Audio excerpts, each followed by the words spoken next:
네, 오늘도 예배 자리를 구별하여 나오신 청년 여러분들을 사랑하고 축복합니다. 더불어 함께 예배하는 신혼부부 그리고 산부 예배 공동체 여러분들도 역시 사랑하고 축복합니다. 며칠 전 산책을 하다가 우연히 작은 골목으로 들어가게 되었습니다. 길의 모퉁이에 작고 예쁜 꽃집이 있었고요. 그 꽃집 벽에는 이혜인 씨의 시가 걸려 있었습니다. 한참 동안 그 시를 바라보았습니다. 입춘 이혜인 씨입니다. 꽃소리 떨리는 매화 향기 속에 어서 일어나세요 봄. 들새들이 아직은 조심스레 지저귀는 나의 정원에도, 바람 속에 살짝 웃음을 키우는 나의 마음에도 어서 들어오세요 봄. 살아있는 모든 것들을 다시 사랑하라 외치며 즐겁게 달려오세요 봄. 여러분, 봄의 계절 3월입니다. 아름다운 계절, 그래서 사랑하기 좋은 계절이지요. 예쁜 새싹과 형형색색의 꽃들이 수줍게 피어나는 싱그러운 계절입니다. 그런 행복한 계절 3월에 여러분들은 기쁨으로 지내고 계십니까? 저는 아쉽게도 요즘 기쁨이 조금 덜한 것 같습니다. 제가 불과 한 달 전에 이 자리에서 저는 정말 기쁨이 넘쳐요, 너무 행복해요 라고 말했던 것이 딱 한 달밖에 안 됐습니다.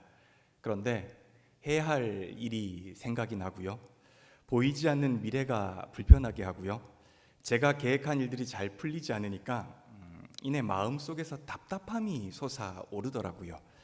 그 답답함이 제 마음속에 있는 기쁨을 이렇게 밀어내면서 마음 안에 허전한 공간들을 만들어 놓았습니다. 그 공간을 보면서 제가 요즘 깨닫게 되는 것은 딱 한 가지입니다. 나란 존재는 내 마음 한 달조차도 잘 지키지 못하는 존재이구나 라는 생각을 하게 됩니다. 여러분은 어떠십니까? 여러분들이 이렇게 항상 마스크를 쓰고 계시니까 어떠신지는 잘 모르겠어요. 그런데 저한테 오셔서 혹은 지나가다라도 목사님, 저는 너무 행복하게 지내고 있어요, 저 요즘 너무 행복만 넘쳐요 라고 하는 분들이 없는 것을 봐서는 역시 저처럼 마음에 조금은 부담감, 불편함, 허전함, 그런 것들로 보내고 있는 것은 아닌지 모르겠습니다. 곰곰이 생각해 보면 그런 면에서 여러분은 참 착하고 의리 있고 매력적인 것 같습니다. 왜냐하면 담당 교역자가 외롭지 않도록, 그리고 허전한 마음이 혼자 쓸쓸해하지 않도록 함께 감정을 공유해주고 계시는 중이잖아요. 그러니까 여러분들은 기쁠 수 있어요. 충분히 기쁠 수 있음에도 불구하고 담당 교역자를 지금 기다려 주시는 거잖아요. 그렇죠? 저는 그렇게 생각할게요. 그러면서 여러분은 참 의리 있고 참 멋지고 괜찮은 청년들이라고 생각합니다, 여러분. 그런데 중요한 것은 우리는 기쁨을 누려야 합니다. 계절의 아름다움도 누려야 되고요, 자연의 신비로움도 보아야죠. 그리고 마라톤과 같은 인생 속에서 다양한 기쁨들을 누릴 줄 알아야 합니다. 왜냐하면 기쁨은 하나님께서 저와 여러분에게 주신 권리이기 때문입니다. 그런 점에서 저는 오늘부터 우리가 살펴볼 빌립보서가 참으로 의미가 있다라고 생각합니다. 빌립보서는 우리에게 잃어버린 기쁨을 찾는 방법을 말해주고 있는 편지입니다. 물론 기쁨이라고 하는 것이 방법을 통해서, 어떤 배움을 통해서 얻을 수 있는 감정은 아닙니다. 그러나 어떻게 기쁨을 얻을 것인가, 혹은 어떻게 기쁨을 찾을 것인가, 이렇게 하는 방법론적인 측면에서는 굉장히 유용한 접근이라고 할 수가 있습니다. 그런 마음을 담아서 이번 주부터는 기쁨을 찾는 특별한 수업을 떠나보려고 합니다. 여러분, 빌립보서는 잘 아시는 것처럼 바울이 감옥에 있을 때 빌립보 교회를 향해서 쓴 편지입니다. 빌립보 교회는요, 바울이 2차 전도 여행 때이죠, 마게도냐 지방에 들어가서 처음으로 세운 교회가 빌립보입니다. 그래서 유럽에서 가장 최초의 교회가 빌립보이죠. 바울이 쓴 편지가 굉장히 많습니다. 그런데 저에게 왜 그 많은 편지 중에 하필 빌립보서죠? 라고 묻는다라면, 저는 일단 빌립보서의 별명이 너무 마음에 들기 때문입니다. 빌립보서의 다른 이름은, 빌립보서의 별명은 기쁨의 편지입니다. 이 편지에서 가장 많이 반복되는 단어가 여러분 기쁨이라는 단어입니다. 기쁨이라는 명사적 표현이 5번이 등장하고요. 기뻐하다라는 동사적 표현이 11번 등장합니다. 그러니까 4장이라는 짧은 장 안에 무려 기쁨과 관련된 단어가 16번이나 등장하는 것이죠. 11번의 동사 중에 8번은 또 이렇게 붙어 있어요. 기뻐하고 기뻐하다. 기쁨에 대한 정말 극대화된 표현이거든요. 그래서 빌립보서는 기쁨의 편지이고 기쁨이라고 할 수가 있습니다. 그런 편지를 쓰는 바울은, 혹은 편지를 받는 빌립보 교인들은 정말 상황이 정말 좋고 자기가 계획하고 노력한 것들이 모두 다 이루어서 그렇게 기쁠 수 있냐라고 물으신다면 아니었습니다. 이들의 상황은 기쁨과는 정말 거리가 너무도 멀었습니다. 잘 아시는 것처럼 바울은 지금 이 편지를 감옥에서 쓰고 있습니다.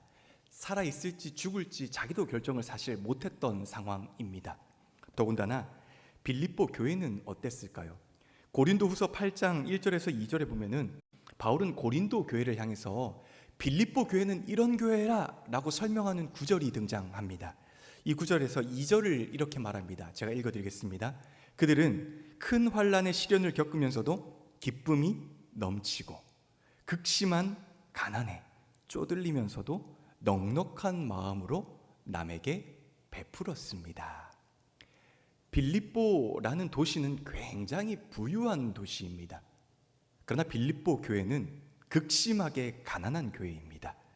믿는 사람이 적어서 여러분, 회당조차 만들지 못했던 교회가 빌립보 교회입니다. 또한 황제의 도시였기 때문에 믿는 사람들에 대한 박해가 당연히 있었죠. 그리고 빌립보 교회 안에도 내분이 있었습니다. 가난, 시련, 내분, 이 3가지는 빌립보 교회가 걷는 삼중고였습니다. 그럼에도 그들은 상황과 환경에 휘둘리지 않았어요. 영적으로 충만한 기쁨이 있었습니다. 마찬가지라고 생각합니다, 여러분. 오늘 저와 여러분의 삶도 참 쉽지 않습니다. 가난도 겪고요, 시련도 겪고요, 때때로는 우리 안에서 다툼도 있습니다. 예기치 못한 상황에 처할 때가 너무도 많이 있습니다. 그럴 때라도 우리가 포기할 수 없는 것이 무엇입니까? 기쁨입니다. 기쁨은 하나님께서 주신 우리의 권리이기 때문입니다. 상황과 환경에 처하지 않는, 즉 영적인 진정한 기쁨은 우리에게 반드시 필요합니다. 그런 의미에서 빌립보서는요, 지금 위로가 필요한 저와 여러분에게, 그리고 오늘 힘겹게 살고 있는 모든 그리스도인에게, 그리고 모든 교회에게 다시 한번 기쁨을 전해주는 정말 소중한 편지라고 할 수가 있습니다. 그런데 이 편지의 시작이 이러하죠. 우리 1절과 2절을 아까 읽었지만 한 번 더 같이 읽어볼까요? 1절과 2절 같이 읽습니다. 그리스도 예수의 종 바울과 디모데는 그리스도 예수 안에서 빌립보에 사는 모든 성도와 또한 감독들과 집사들에게 편지하노니 하나님 우리 아버지와 주 예수 그리스도로부터 은혜와 평강이 너희에게 있을지어다. 여러분, 보통 서신은 앞부분은 인사말이에요. 누가 썼는지, 누구한테 보내는지, 쓴 사람이 빌어주는 축복, 요 3가지의 의미를 담고 있습니다. 그래서 보통 설교를 할 때 이 부분은 그냥 이렇게 넘어갑니다. 그런데 1절과 2절로 저는 다음 주까지 2주의 설교를 하려고 합니다. 사실 저도 그냥 넘어가려고 했습니다. 인사말이니까. 그러다가 묵상하는 가운데 한 단어가 제 마음에 딱 걸렸습니다. 근데 이걸 설명하려고 하니까 저도 사실 조금 불편하더라고요. 그래서 이렇게 생각했어요. 그럼 그냥 간단하게 쓱 훑고 지나가자. 어쨌든 1절과 2절로 그렇게 많은 설교를 하는 교역자는 없으니까 나도 그냥 그렇게 넘어가자라고 했는데 그것도 정말 안 되었습니다. 마음이 너무 불편했어요. 그래서 결심했습니다. 주신 감동대로 하자. 왜냐하면 내 마음을 불편하게 만드셨다라고 한다면 하나님께서 제가 성경을 볼 때나 묵상을 할 때나 설교를 준비할 때 그 구조를 보면서 1차적으로 내 마음을 불편하게 만드셨다면 그것은 첫 번째로 나를 향한 메시지이구나. 내가 여전히 깨어지지 못하고 성화되지 못한 내 자신을 향한, 그런 나를 향한 하나님의 소중한 말씀이겠구나 라는 게 첫 번째 저의 깨달음이고요. 두 번째는 나와 같은 마음으로 이 자리에 앉아있는 누군가에게는 반드시 이 말씀이 필요하구나 라는 생각이 들었습니다. 그래서 합니다. 다음 주까지 2주 동안 할 겁니다, 여러분. 1절과 2절은 인사말이지만요, 정말 중요한 그리스도인들의 정체성이 담겨 있습니다. 여기엔 우리의 정체성이 표현되어 있어요. 그런데 이 정체성은 사실 우리가 살면서 외면하고 싶은 진실이기도 합니다. 그럼에도 확실한 것은 우리가 이 정체성을 외면하면 우리는 출발부터 조금 다르게 됩니다. 그리고 이 출발부터 달라지면 진정한 기쁨을 누릴 수 있는 이렇게 핀토가 조금 어긋나게 됩니다. 그래서 이 정체성을 확인하는 것은 굉장히 중요한 일이고요. 이 정체성을 확인하기 전에 우리가 반드시 짚고 넘어가야 할 중요한 사실이 있습니다. 그것은 바로 한 가지 단어의 뜻을 명확하게 하고 시작해야 한다라는 것입니다. 여러분, 오늘 바울은 자신을 소개하면서 자신의 정체성을 종이라고 말을 합니다. 다 같이 읽으셨잖아요. 우리가 함께 읽은 성경 본문에는 분명히 종이라고 기록이 되어 있습니다. 그런데 사실 이 단어는 종을 의미하지 않습니다. 헬라어 원어로는 둘로스라고 하는데요, 둘로스의 정확한 의미는요, 종이 아닙니다. 노예입니다. 헬라어 신학 사전에 따르면 둘로스를 이렇게 정의하고 설명합니다. 둘로스는 노예 상태를 묘사하거나 노예에 상응하는 태도를 묘사하기 위해서 사용된 것이다. 이 단어는 섬기는 사람의 선택과는 상관없이 노예로서 주인의 뜻에 따라 하기 때문에 자신이 좋든 싫든 간에 상관없이 주인을 섬겨야 한다라고 이 단어를 정의하고 있습니다. 그래서 존 메가더 목사님이 쓰신 슬레이브라고 하는 책에는 존 메가더 목사님은 이 구절을 이렇게 설명합니다. 성경에 의하면, 영상을 조금 자막을 띄워주시면 좋을 것 같아요. 그리스도인들이 예수 그리스도와 맺고 있는 관계는 주종의 관계이다. 여기서 종은 종이 아니라 노예를 말하는 것입니다. 그러나 영어 성경을 가볍게 읽어 나가면 그 부분을 좀처럼 발견하기가 힘들다. 그 이유는 충격적일 정도로 간단하다.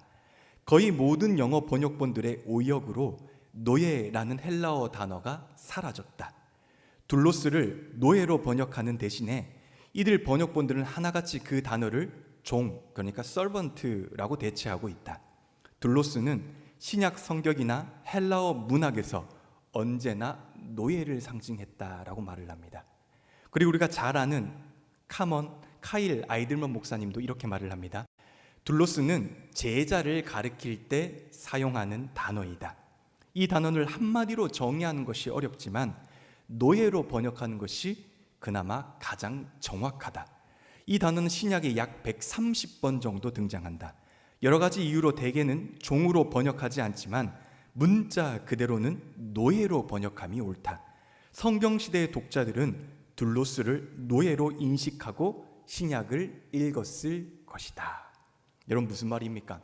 우리가 지금 1절에 둘로스를 한국말로 종으로 번역한 것은 헬라어 원어의 뜻과는 정확하지 않은 의미라는 뜻입니다. 그래서 여러분, 우리가 함께 읽은 1절을 헬라어 원어로서 정확하게 번역하면 시작이 이러하겠죠. 그리스도 예수의 노예인 바울과 디모데는 이라고 시작해야 하는 것입니다. 그러나 번역 성경은 대부분들 이 구절을 단순히 종이라는 말로 순화해서 표현을 하고 있습니다. 우리말 성경도 대부분 다 종이라고 말을 합니다. 왜 그럴까요? 왜 노예 대신 종이란 말을 쓰게 되었을까요? 2006년 시사 프로그램 긴급출동 SOS25에서 현대판 노예 이향균 씨의 사례가 방영이 된 적이 있었습니다. 정신지체 장애인이었던 이 씨는 항구에 놀러 갔다가 인신매매 당하여 섬으로 팔려갔습니다. 그 뒤 10년 동안 염전에서 쉬는 시간 거의 하루도 없이 하루 14시간 이상 염전 일을 하고 폭행당하고 장애 수당까지 모조리 다 이장에게 빼앗기며 동물처럼 살았습니다. 이것이 방영되고 나서 전국적으로 난리가 났었습니다. 그런데 안타깝게도 이게 끝이 아니죠. 2014년에 또 발생했고요. 2018년에 또 발생합니다. 이들의 삶은 사람의 삶이 아니라 노예의 삶이었습니다. 잘못하면 강목이나 쇠파이프로 맞았고요. 탈출하면 다시 잡혀 들어왔습니다. 후에 탈출했던 인부를 다시 잡아왔던 염전 주인인 홍 씨에게 기자가 이렇게 물었습니다. 아니, 탈출한 인부까지 왜 다시 잡아왔습니까? 라고 하자 홍 씨는 이렇게 대답을 합니다. 집에서 키우던 개가 나가면 다시 잡아오겠어요? 잡아오지 않겠어요? 라고 질문을 합니다. 그러나 그 사건을 벌인 홍 씨는 겨우 3년 6개월의 실형을 받습니다. 여러분, 그런데 이것도 어마어마하죠. 그런데 사실 아시는 것처럼 과거의 노예는 지금과는 비교조차 될 수가 없습니다. 그들은 때론 쇠사슬을 차고 있고요, 피부는 검게 그을렸고 옷은 다 떨어진 누더기에 사실은 걸치지 않을 정도였죠. 머리는 산발을 하고 있습니다.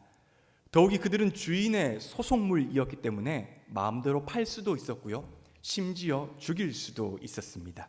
그들의 인생에는 유일하게 없는 것이 있었는데 자유라는 단어가 절대로 없었습니다. 오직 복종만 있습니다. 따라서 한국 사람들은, 그리고 현대인들은, 대부분의 많은 현대인들은 노예라는 말을 들으면 경기를 일으킵니다. 야만적이고 비인도주의고 비도덕적이고 잔인 극악무도한 단어라고 생각하지요. 나와는 전혀 상관이 없는 단어라고 생각합니다. 그리스도인들도 마찬가지입니다.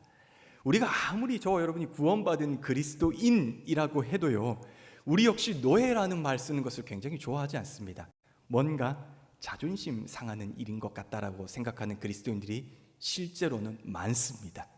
그래서 성경 번역학자들은 순화해서 노예 대신 종이란 단어를 선택했습니다. 영어로 쓸 때는 slave 대신에 servant를 사용합니다. 물론 노예와 종은 어느 정도 겹치는 부분은 반드시 있습니다. 그럼에도 결정적인 것은 노예에는 자유가 없습니다. 주인에게 전적인 순종을 해야 하는 것이죠. 그래서 노예이고요, 현대 그리스도인들은 이런 노예를 굉장히 싫어하고 배척합니다. 그러나 둘로스의 원뜻은 종이 아니라 노예입니다. 그럼 이런 생각이 들죠. 아니, 종이든 노예든 그게 그렇게 중요한가요? 그냥 종이든 노예든 읽어 있는 대로 쓰면 안 되는 건가요? 종이면 어떻고 노예는 어떻습니까? 그렇게 생각하십니까? 아닙니다, 여러분. 진실에 다가서려고 한다면 항상 출발이 정확해야 한다고 생각합니다. 예수께서 저와 여러분들에게 이렇게 말씀하셨잖아요. 진리가 너희를 자유케 하리라.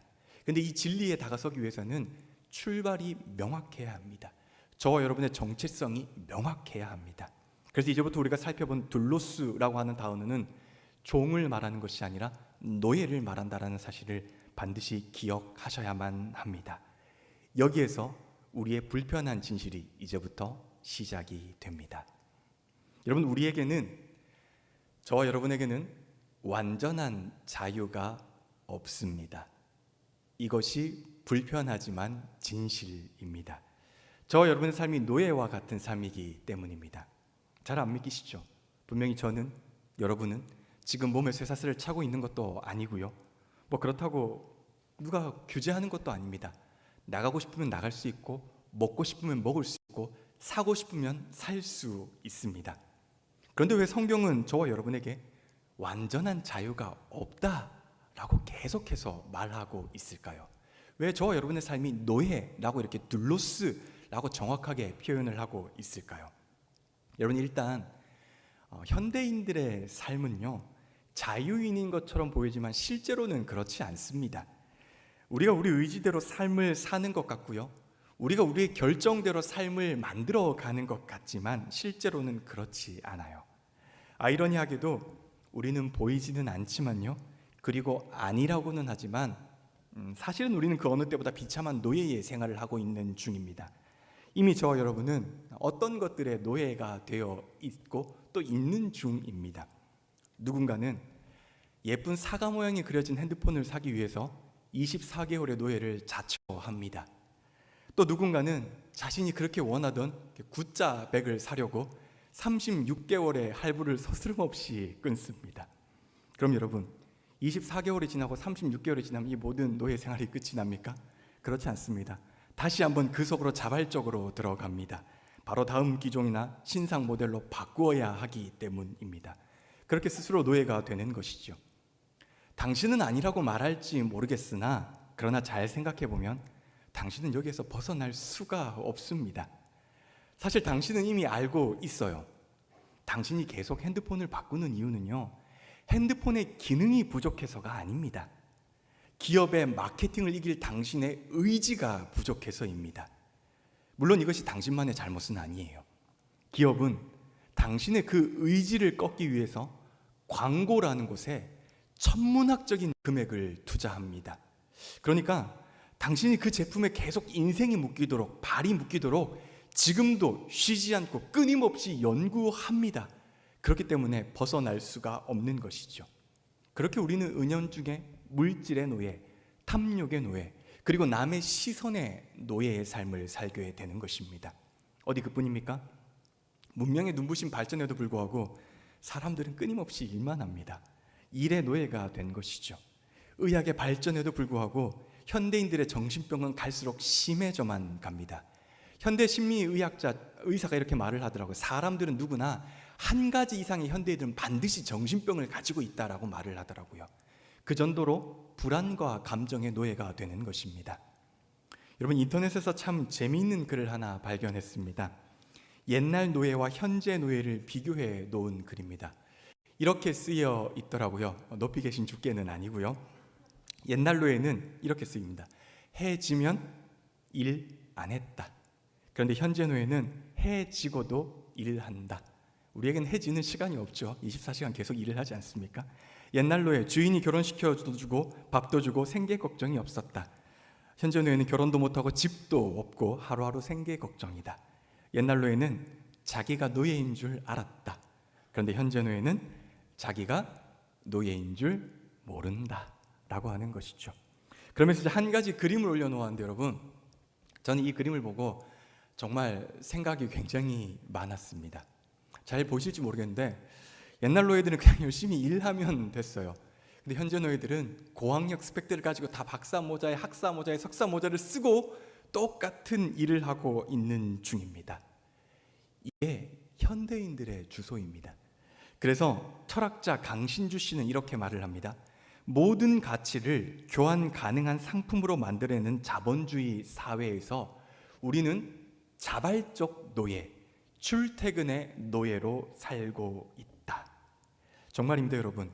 그래서 우리는 문명의 노예이고요, 시간의 노예이고요, 감정의 노예이고요, 자본의 노예입니다. 결국 인간에게 완전한 자유는 없습니다. 이것은 여러 면에서 보면 상당히 심각한 문제입니다. 내가 아닌 다른 어떤 것들의 삶을 살기 때문입니다. 그런데 성경을 보면 이것을 보면서 저와 여러분에게 그래서 너가 노예의 삶이야 라고 말을 하지는 않습니다. 여전히 당신은 원하는 대로 핸드폰을 바꿀 수 있는 자유가 있습니다. 마음껏 먹을 수 있는 자유도 있습니다. 성경이 말하는 노예는 이런 노예를 말하는 것이 아닙니다. 성경은 저와 여러분에게 죄를 안 지을 자유가 없다라고 말을 합니다. 그러니까 우리는 죄로부터 자유로울 수가 없는 것입니다. 그래서 저와 여러분은 죄의 노예인 것이죠. 이것이 사실 가장 무서운 것입니다. 성경은 처음에 우리 상태가 어떠했는지 분명히 말을 해주고 있습니다. 로마서 6장 17절에 보면 이렇게 말을 하고 있습니다. 하나님께 감사하십시오. 당신은 이전에 죄의 노예였습니다. 성경은 저와 여러분의 삶에 대해서 너는 죄의 노예였어 라고 분명히 말을 하고 있습니다. 하나님께서 저와 여러분의 첫 번째 자유를 주셨어요. 그런데 우리의 인류의 첫 조상들은 이 자유로 무엇을 했냐면 죄를 선택했습니다. 이제 인간은 죄의 노예가 되어버린 것입니다. 죄를 짓지 않고는 살 수 없게 되었어요. 그래서 요한복음 8장 34절에서 예수님은 이렇게 말씀하십니다. 공동번역입니다. 잘 들어라. 죄를 짓는 사람은 누구나 다 죄의 노예이다 라고 말합니다. 그러니까 성경이 우리에게 끊임없이 말한 것은 저와 여러분은 죄의 노예라는 사실입니다. 성경의 말씀대로 죄를 짓는 사람은 죄의 노예입니다. 그러나 저와 여러분 같은 현대의 그리스도인들은, 젊은 그리스도인들은 죄의 노예란 말을 잘 인정하지 않고요, 심각하게 받아들이지 않습니다. 핸드폰의 노예라고 하면 그냥 웃으면서 넘기는데 죄의 노예라는 말에는 펄쩍 뛰고 아니라고 합니다. 왜냐하면 우리는 우리 자신을 이렇게 생각하기 때문입니다. 우리가 생각하는 인간이라고 하는 정체성은 이렇습니다. 그냥 착실하게 잘 살다가 내 안에 의로움을 가지고 살다가 어느 날 실수해서 한 번 그냥 죄를 지은 것입니다. 태어날 때부터 악한 성향을 가지고 태어난 것이 아니에요. 나는 내 인생의 주인이고 나는 내 인생을 마음껏 살아갈 수 있는 자유도 의지도 있는 존재입니다. 그런데 그렇게 살다가 실수로 그냥 한번 죄를 지은 것입니다. 실제로 어떤 청년이 저에게 이렇게 말을 한 적이 있습니다. 목사님, 저는 오늘 밖에 한 번도 나가지 않았어요. 그리고 아무것도 하지 않았어요. 그러니까 저는 죄를 짓지 않았어요. 회개할 필요도 없어요 라고 말을 했습니다. 그런데 여러분, 성경이 말하는 죄 혹은 죄인은 의미가 완전히 다릅니다. 로마서 5장 12절은 우리에게 이렇게 말을 합니다. 우리 같이 읽을까요? 같이 읽읍시다. 시작. 그러므로 한 사람으로 말미암아 죄가 세상에 들어왔고 그 죄로 말미암아 죽음이 들어온 것 같이 모든 사람이 죄를 지었기 때문에 죽음이 모든 사람에게 이르게 되었습니다. 그래서 로마 3장 10절에서 말하는 게 무엇입니까? 의인은 한 사람도 없다라고 끊임없이 말을 하고 있는 것입니다. 이 세상의 의인은 단 한 사람도 없습니다. 성경이 말하는 죄인은 단 한 번 죄를 지은 사람을 말하는 것이 아닙니다, 여러분. 당신이 잠시 동안 아무것도 하지 않고 있는다고 해서 당신이 죄인이 아닌 게 아니라는 뜻입니다. 당신은 태어나면서부터 이미 죄의 성향을 가지고 태어났고요, 죄를 짓는 쪽으로만 가게 되어 있습니다. 노비였던 부모에게서 태어난 자식이 가만히 있는다고 해서, 집에서 안 나간다고 해서 그 자녀가 갑자기 자유인이 될 수 없습니다. 노비의 자녀는 노비인 것입니다. 마찬가지입니다. 죄를 지어서 죄인이 아니라 죄인이기 때문에 저와 여러분들이 죄를 짓는 것입니다. 여러분, 우리는 스스로 단순히 죄의 종이라고 말하면서 어느 정도 죄에 대해서 자유함을 누리고 싶겠지만 아닙니다. 여러분, 그럴 수 없습니다. 적어도 우리는 죄의 문제에 대해서는 자유함이 없습니다.